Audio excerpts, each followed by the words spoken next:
one of the biggest stories of the weekend, the return of Jon Jones, something that we had been anticipating, hoping would come to fruition. It is coming to fruition March 4th of this year, UFC 285. And the man who was instrumental in making it a reality is his advisor, longtime boxing promoter, executive, the one and only Richard Schaefer, the legendary Richard Schaefer joining us. Hello, Richard. How are you?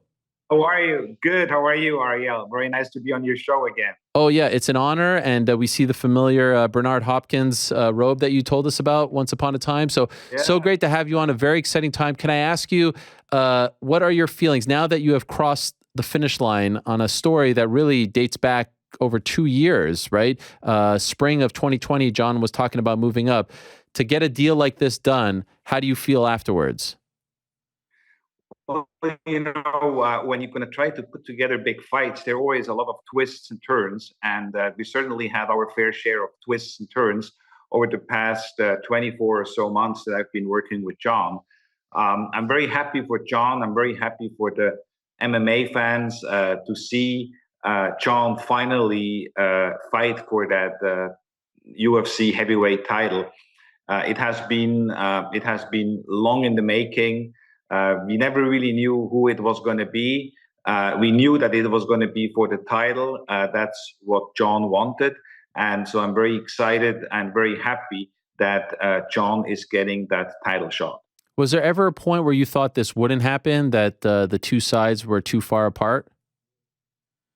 No, I think UFC realizes that Jon Jones is the GOAT, and he is a generational talent.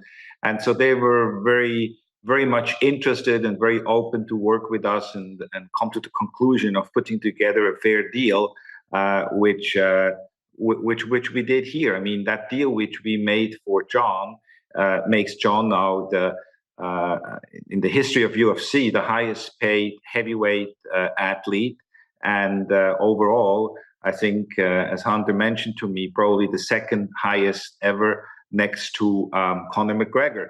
So it was a long negotiation, but it was not a hostile negotiation. It wasn't like where both sides dug their heels in.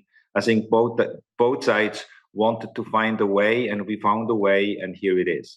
And Dana White mentioned at the post-fight press conference on Saturday that Jon has signed a new 8-fight deal with the UFC. Is that accurate? Yes and no.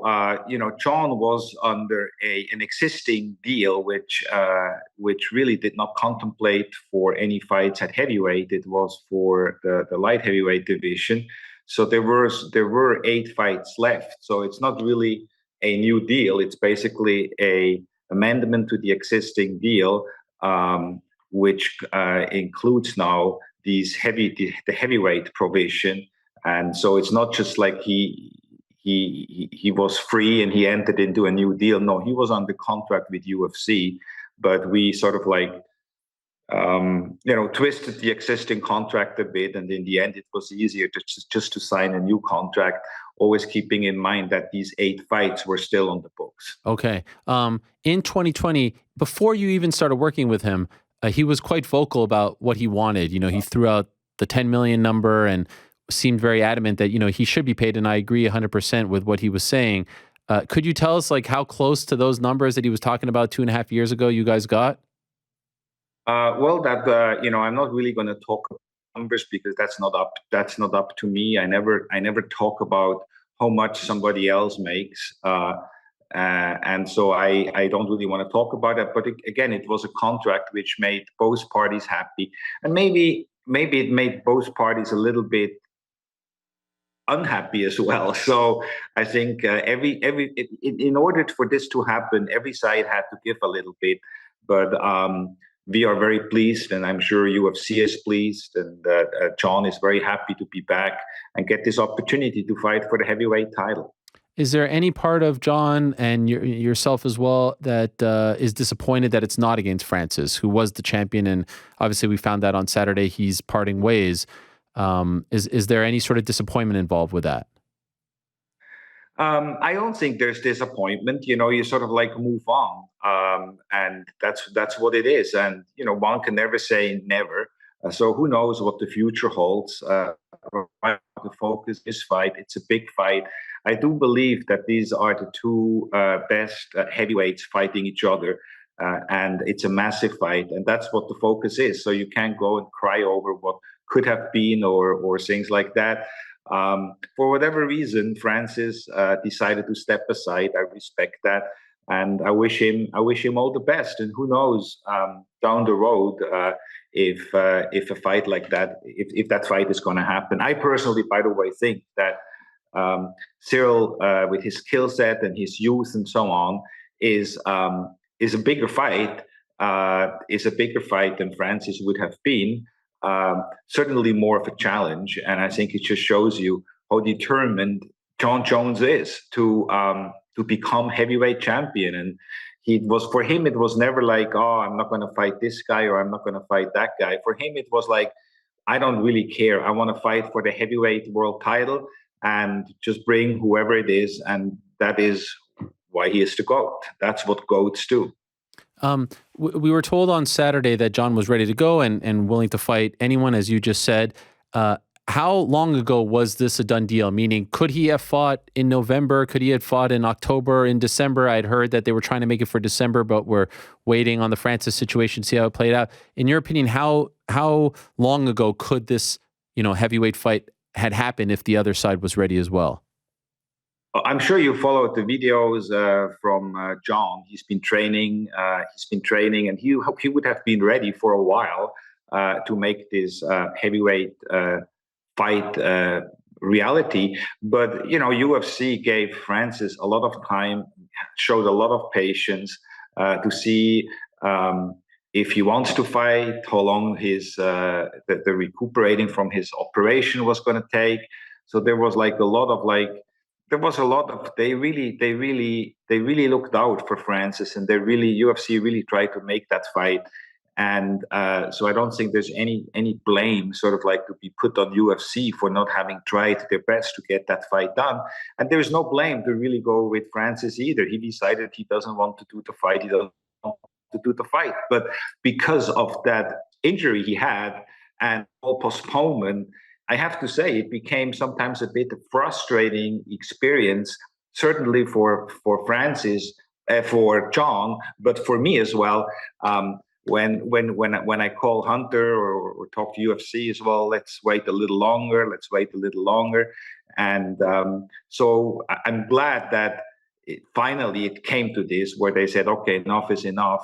Now we're not going to. And I like that about UFC. They do not hold titles hostage. And I think that's a good thing for the fight fans. And it's actually something I think boxing could learn from.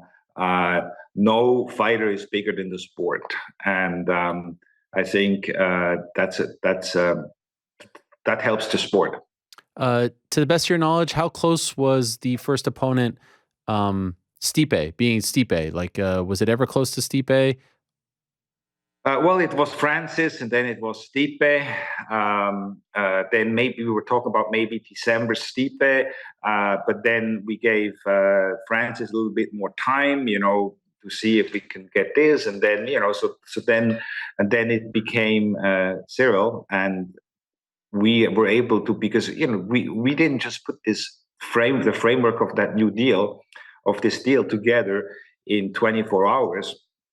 It has been the subject of numerous meetings I had with UFC in Vegas, in different places, many phone calls, and so on over the past 18 months or so. So and it's difficult to really ultimately finalize the deal if you don't know who the opponent is. Mm-hmm. So we sort of had to wait until we knew who the opponent is. And once we knew who the opponent was and that it was going to be for the vacant title, then Hunter and Jon was very much involved in those negotiations. We put that deal together relatively quickly. Do you have any idea how much Jon will weigh? No, I don't. I just know that the way he's been going after adding the weight, adding muscle. This is a very this has been an amazing approach from him, a very scientific approach as well. This was not just about somebody bulking up, gaining weight. This was about gaining muscle and gaining muscle at the right places. So, I mean, the scientific approach Jon took for that is just that exactly is another reason why he is the GOAT and why he is undefeated and why he is as good as he is. And it's going to be a fascinating fight on March the 4th. Jon would be the first to tell us that it's been a great decade for him, but also there have been some lows as well. There's been some highs and some lows. Worth noting, it's been a long stretch now of no drama. He has been relatively out of the limelight, and perhaps that's a great thing for him, right? There's been nothing else to talk about other than his eventual return. Could you give us any window, and I understand that this is obviously a question best answered by him, but since you've been working with him, into just how he's doing. How's he doing mentally? How's life going for Jon Jones? Because we haven't heard much from him. Yeah, well, he is, I have to say, I have a very nice relationship with him. He's a pleasure to deal with. He's a smart guy as well. He gets it. He knows exactly what he wants. He is the ultimate professional, and he comes to him his personal life as well. He's in a great space, and I think all of this together is he's at ease. He's at peace. He has a goal, and finally, what he's been wanting for so long to move up and fight for the UFC heavyweight title is coming. So he is motivated. He is fired up. He's hungry. He's sort of like turning back the clock a bit, and that's what he wanted, and that's what he's been talking about. And now it's here. Finally, it's here. So he is at a great place. He knows what to do. He is very smart. There's no question about it. He sees the strengths of the opponent. He sees the weaknesses of the opponent. He's talked to me about how he will go about it. And I mean, it's just like he knows exactly what to do. He has the blueprint, and he will go and execute it and become heavyweight champion. I have no question about it. You've been promoting events for a very, very long time. You've been in the fight business for decades. How would you have, and your role here is different, obviously, because you're just working with the one fighter trying to get this deal done. How would you have reacted, perhaps in your heyday, if you will, when you were much, much younger, if a big fight, a fight of this magnitude was leaked by mistake on the arena like it was on Saturday? Would you have, how would Richard Schaefer in 1998 have reacted to that? Well, I would have gotten really pissed off, because that's just not the way to announce a fight, to announce a mega fight. But, when I look at it now and you think back, I mean, there wasn't really much harm. But I'm sure, knowing Dana, he must have gone ballistic, and I would have done the same. But when you get older, you sort of like see these things more in perspective, and it doesn't. In the end of the day, it didn't really matter. What it certainly did is, look, I don't know, because I'm not the promoter. I don't know. Who knows? Maybe this was done on purpose, because it certainly lit up that Saturday afternoon. It certainly lit up social media. Everybody was talking about it. Everybody was speculating that it might be announced after the fight. So who knows? Maybe this was another strategic masterstroke and coup from UFC and Dana White. Who knows? Who knows? I mean, there wasn't really much harm to it. So considering this successful first venture, working with an MMA fighter, is Richard Schaefer now interested in working, advising, for representing other MMA fighters? Well, actually, I got a couple calls. So yes, there's definitely an interest to help other fighters who need help in advising them. I know the pay-per-view business very well. I have a very good relationship with UFC, so that definitely is an opportunity. And at the end of the day, I like to help athletes. I like to help fighters, and that's the reputation I have on the boxing side as well. I like to. I was always and still am a fighters first promoter. I like to empower the fighters. I like to educate them about the different revenue streams and help them as well to make sure that they're going to be set for life, because this is a short window they all have, whether you're a fighter or a UFC athlete. yes, I'm very, very, very interested to help other athletes, frankly, irrespective of what sport they come from. Which MMA fighters have reached out? Could you tell us? You're gonna have to wait. Okay, that's very interesting, very exciting. Could I ask, given your knowledge now, which sport is healthier, MMA or boxing? MMA. MMA has more of a structure. The best fight the best. They sort of like Dana and UFC, they really got their shit together and they make big fights happen. And boxing just keeps shooting itself in the foot. I mean, we'll see now what 2023 brings on the boxing side. There are three big fights which should happen. And who knows if they do happen? If it would be UFC, they would happen. I'm talking about the Fury versus Usyk fight for the undisputed heavyweight title. I'm talking about Crawford and Spence for the undisputed welterweight championship. And I'm talking about Ryan Garcia and Tank Davis. These are massive fights. And when year after year, the fight fans are being cheated out of these big fights, eventually they turn their attention to another sport. And I'm afraid we in boxing have, sort of like tested the patience of the fight fans to the max. And we really need to get our shit together and get these big fights done. And that's why I think UFC is in a better place. I think as well, and that's probably going to surprise you now, or it's going to surprise many, I believe as well that the pay structure for UFC is substantially better than the pay structure for boxing. Maybe at the absolute highest level. I'm not talking about the top 5%. I'm talking about the top 1%. Fighters get paid more, but when you look at the sport as a whole, if you go down the list on the pay-per-view cards or on the regular cards, I do believe that UFC fighters have a better pay structure for their athletes. So it's sort of like I'm a lifelong boxing fan, but I have to say that UFC is doing the right thing. Respectfully, can I push back on one comment? Just saying, sure, go ahead. They make the best fights, the best fight the best. Wasn't option one Francis versus Jon? Yes, but you cannot force somebody to fight. I mean, sure, I know. Thing. But would you say the best fighting the best would be Francis Jon?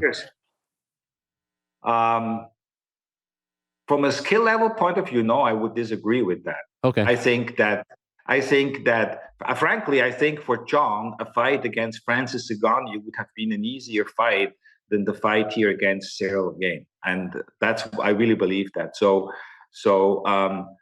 maybe from a name recognition, but then you have to look at Francis's pay-per-view numbers. I mean, I was told they were never really that big either, and so maybe he was a big star within UFC, but did he really transcend UFC? I don't know. I mean, I don't know enough. I think he's a terrific athlete. I think he's very charismatic as well. I'm a fan of his. So I wish him all the best. And I just hope he's not going to go into boxing, but that he is going to find the whatever big fights he's looking for. Or maybe not. Maybe he is happy with what he has and what he made, and he's going to retire and he's going to become a trainer or a coach or who knows what. But that's not really my business anyway. Why do you hope he doesn't go to boxing? Because I wish that fight fans and sports fans would finally understand, if you have a MMA guy, an MMA athlete, go and compete against a boxer in a boxing ring, the boxer is going to win. There's just no question about it. And if you have a boxer go and compete as in an octagon, the MMA guy, under MMA rules, the MMA guy is going to win. It's two different sports.